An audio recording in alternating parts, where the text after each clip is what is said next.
Hello, this is Simon from China Indie Game Alliance. I'm doing this sharing from China. And I do hope I can be in Korea to be with you, but unfortunately, due to this virus situation that we cannot travel.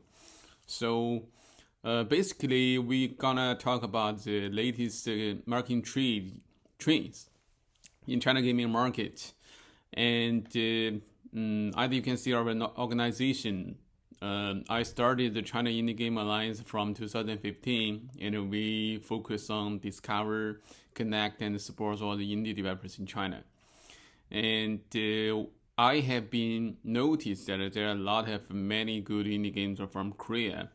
So it's just at the end of the year, and we're gonna look like what's going on here in China. It's been I think there will be limited information for you, but I do have something to share here. Okay, I think you can see my slides here. So the topic would be a brief guidebook to the China gaming market. So definitely, China is our largest single country gaming market worldwide. We have been neighbor for many years. I believe you have been hearing a lot of numbers here. So we're going to take a look at the latest industry report. It's released by the government here, and it just finished the meeting. So according to the latest report, we can see the wholesale of the gaming industry revenue in China already reached almost $47 billion in 2021. It's we can see the comparison from last year from the graphic, and also we can see the game users here. It's reached 666 million. It's almost the same from last year. So, but there's still slight growth there. And of course, the mobile occupies the largest share. And so, among all these revenues, we can see that almost 76% is from mobile, and around like 20% from PC. But please notice that for PC we're talking about like including online games and also the single player games. And also we can see the mobile game sales, and the revenue was $35 billion in 2021. But please note that the vast majority of the best-selling mobile games in China are mainly free-to-play online games. So I think for most indies, we would focus more on the PC and the console market, as Steam is providing a very good platform for the indies. So what about in China? China's PC gaming market is also the largest in the world. And I think you have been known that we started the legal console market from 2014. And also we can see like the PS5, Xbox Series, and also Nintendo Switch has been legally published here in China. So we can see the number here. And so I know this is a very small share in the market side, but it's still a big number here. So for PC, that's like $92 million. And but please note that in China, many PC gamers are merely users of certain online PC games like League of Legends, Counter-Strike, Crossfire, World of Warcraft, PUBG, this kind of games. So gamers who play this game also counted in here, and as well as the revenue side. But for console sales, you see the number is very small. So only like $4 million here. But this number is actually from the government report. So we can take it like officially legal channels and officially legal numbers. So for Nintendo Switch, we know that they partnered with Tencent and make the legal launch from 2019. So with the year, they reached the 1 million consoles sold here in China. We think that the estimate it's already over like 4 million units here. meaning for Nintendo Switch. So we can see now it's a very good basic market here, but Nintendo Switch do play a bigger role here, and the PC still plays the most. So we're gonna talk about like what you should expect from the China market. So with these big numbers and market, but we also know there are many like regulations here, like the ISBN number. You have to get one if you want to legally launch in China. Let's take a look at the gamer side. We just talked that there are so many gamers in China, and we can see the age is between like 16 to 40, and of which the women represent almost half of the gamers in China. And also live streaming is also very popular here, with several like Twitch style platforms, Douyu, Huya, and also Bilibili also start these live streaming things. And most PC gamers also fan of esports games. We did have many like esports events, but now due to the virus situation, there's a limitation there. So the esports games like League of Legends, Dota, Counter-Strike, PUBG, and gamers in China spend more time playing games than on any other activity. We mean that entertainment things. So the gamers here do spend many times on gaming. And okay, you can take a look at the graphic, and I'm gonna talk furthermore like the taste. I think the taste is important. We can see the game categories of the top revenue list, and almost half is RPG, and then we can see other like card games, casual games, SLG. But please note that the RPG and the card games here it's not like a JRPG. It's mostly like a MMORPG. And also the card games is not like Magic or Yu-Gi-Oh. No, it's card games. It's like gacha games, and you have some cards, and you need to grow and to feed, and you have some power growth. That's kind of a free-to-play and in-app purchase game. And also on the top mobile games revenue list, we can see there's RPG, and the second one is MOBA. And so you know that Tencent had the biggest mobile games here. So, and also SLG, NetEase had a good SLG game here, and also shooting, racing, card casual, and others. Yeah, so this one is, we can see the example of two typical games in China that are very popular for gamers. It's, there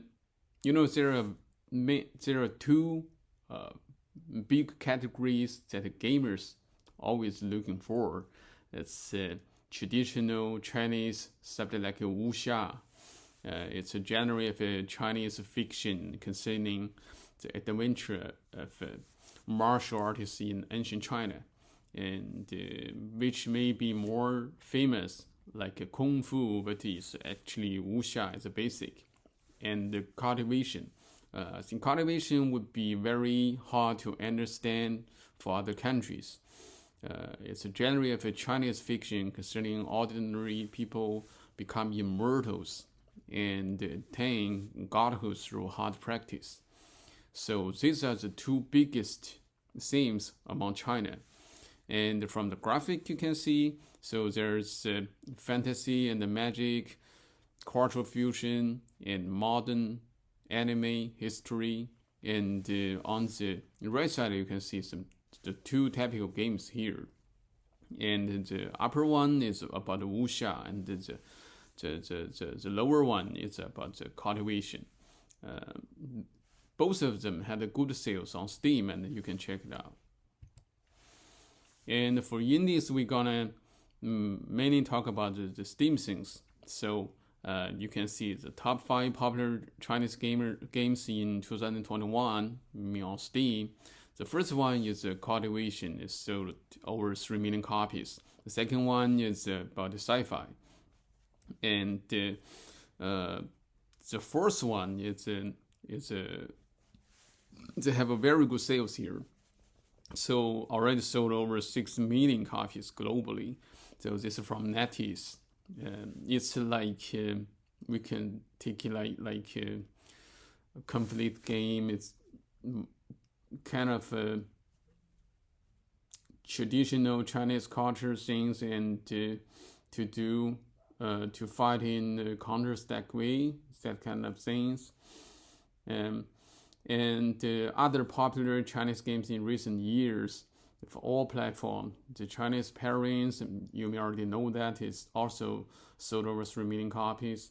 And the second one, like Squirrel of Taiwu, is also about like cultivation. And the My Time of Portia, they have had a very good sales globally. And the last one, it's a special one that combines real video records and the narrative. Also sold over 1.5 million copies. And we take a look at Steam in China. It's estimated that we think there are about like over 40 million Chinese users on Steam, and more than 37% Steam users said the system language is simplified Chinese. And Chinese games which are not localized in English or other language also often reach the Steam top seller list. So Steam works in China are the same way as it does in other markets. So if now you can still do some promotions that you can also still sell your game via Steam or other stores there. So I think the suggestion would be you can take it like China is it's a big, huge potential and big gamer market here, which you can invest to do promotions and operations. So you can sell game on Steam to Chinese gamers, and you need to do local promotion and operation because all the social network and also the live streaming or video platform is quite different from outside, from other territory of the world. And you will definitely consider the localization to Chinese before the launch of a game, and you will find the growth obviously grows if you put a game into Chinese. So, and other than like local operations, social media community will be very important to you if you hope to publish game here.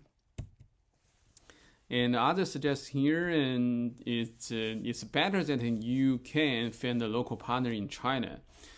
They will help you with, like, if you want to do a license application, the publishing and the local operation. And the platforms, mobile market is definitely the main market here. But if you want launch your game on mobile end, you have to get the license from government. And the console games in China it's not that easy. Most of the Chinese users prefer machines from an official channel to use account outside of China. Like we may use accounts from Japan, from US. And so the exact number of a console market are unknown.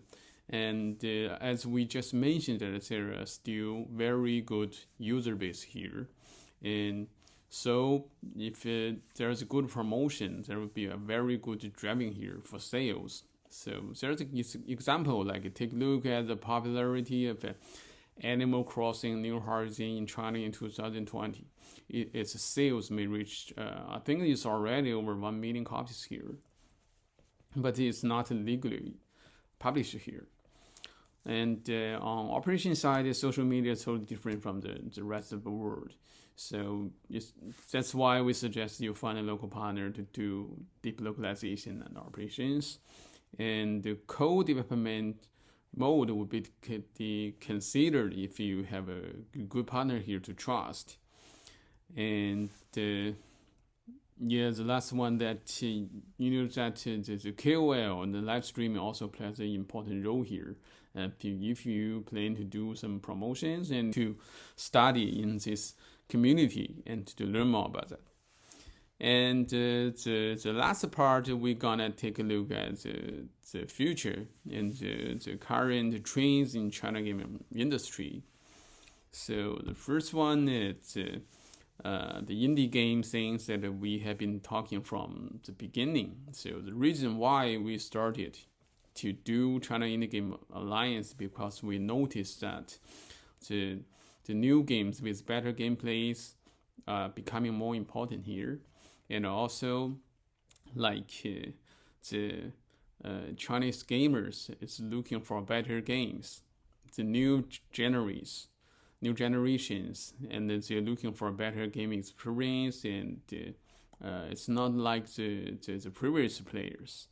So you can see that we organize so many things here, including the 2 game jams. It's twice a year, including the global game jam, and also we have our own game jam to covering most of the cities here. This is to encourage people to learn more about the game development. And also we have the WEPlay Expo. You can take it like a PAX style show in China to allow all the indies that they can show their game here. And also the traditional big companies who is also investing to some new games, like also covering PC, console, or games with better quality. So that's it's kind of like a change of a generation and a change of a market from the previous traditional pure commercial game market. So WePlay is this year is already the 5th year here, and we can have like every year we have like 300 to 400 games from worldwide to join the show. And the Indie Play is our annual indie game awards, and we can receive some more than 300 games from worldwide to join it. And also on B2B side of the conference and the B2B connection things, and we also started a new field is covering the university game development things from this year. So the reason why we covering all these things that we believe the China gaming market has a huge potential in future, and which will require better game qualities and also the better game design things. So it's a good opportunity and timing if you have good games to introduce here. And another trend is we can see some new blood here, or new giant compared to the traditional giants. They have new powers, they have been more activity things. The famous one like MiHoYo and Lily's Games and Hypergrease. So if some of you already look at the China market and notice the latest information, so they have been very powerful to combine to the traditional one, like Tencent or NetEase. And as we just mentioned, the traditional big companies also invest to the indie games and the new trends of gaming. Like Tencent, NetEase, we just mentioned, and Narata are also sold over 6 million worldwide. So we can see the trends here. Here is a quick glance of the distribution channels, like PC games. Steam would definitely as a basic, and also WeGame from Tencent. But if you want to launch to WeGame, you have to get a license, but they have a very good user base. And Cube Games, and on mobile end, you have been noticed TapTap as a Steam-like platform on mobile end in China. But also, if you want to publish there and make revenues, you also need to make the license application. And the social media, the mostly used like WeChat, Weibo, and Bilibili. Bilibili is a new, fast-growing platform for new generations. You can take it like a Nico from Japan. They have so many videos and do live streamings and also virtual idols, and they also do game publishings and operations. And other gaming medias, I think they may be strange to you, but because I think there's only IG in China started from last year, yeah. And others are all local medias here, VG Time, Gamer Sky, and G-Course, these kind of games. Medias, they mainly focus on report to the PC or console and also covering mobile things. So in the events we just mentioned, like WEPlay Expo is our event, it's running annually. It's more suitable for indies and also for console, PC, or games with better quality. And China Joy, you have been known for years. Now it's more entertainment things, not only gaming. If you look at the contents here, they have like cars or homes or many things combined there. So yeah, I'd suggest you to focus more on WePlay. And the others like publishers, Tencent would be the biggest one, the NetEase, and on indie games like Coconut Islands was a traditional one, and they have been in indie field for more than 10 years. And the Gamera is a new fast growth publisher, and you can see some good sales games from them.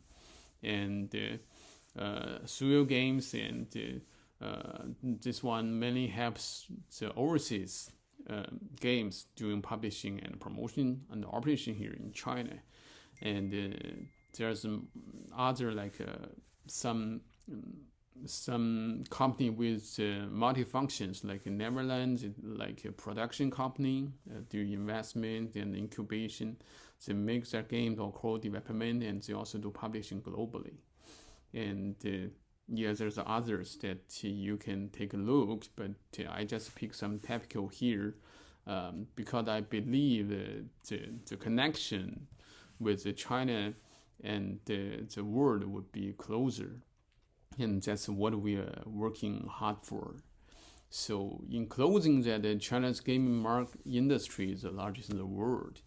However, due to some factors like language, policies, communication, and the change between China and the global market, to a large extent, are only limited to some big companies. So at the CIGA, we have been working hard to make the connections, like we will organize some indies from China to join the shows outside China. We hope that in this way we can enhance the communication. So in general, as we talked here, China is a big market with very big user base and potential, and it just depends that how you look at this market and what you to expect here. There are many opportunities. We know there's some policy registrations, but I believe we can still find a lot of things to do. And as us, that we do hope that we can help with the indies or game developers or games with better qualities from the rest of the world to better into China market. So we welcome with like anyone interested in creating a bright future here, and we will always be glad to help. And last page you can see my contacts, my email, my cell phone, and or you can find me on LinkedIn, or we also have channels on Discord. So feel free to let me know if you have any questions, and we are always glad to help. That's it. 캄사합니다. And at the end of the year, we hope all of you has all good fortune in next year, and Happy New Year. Bye bye.